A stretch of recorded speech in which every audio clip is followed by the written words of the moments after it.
like lung cancer and so on. So if people, were educated about smoking, stopping smoking, improving the environment, pollutants,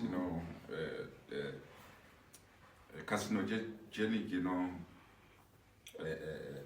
pollutants and things you can eat, I think we can reduce the cancer rate in the country. Yes. So a lot of people have been asking, what is HPCSA, what does it stand for, and what exactly does? Health Professional Council of South Africa. Yes, sir. Their aim there is to protect, the public, while trying to maintain ethical conduct amongst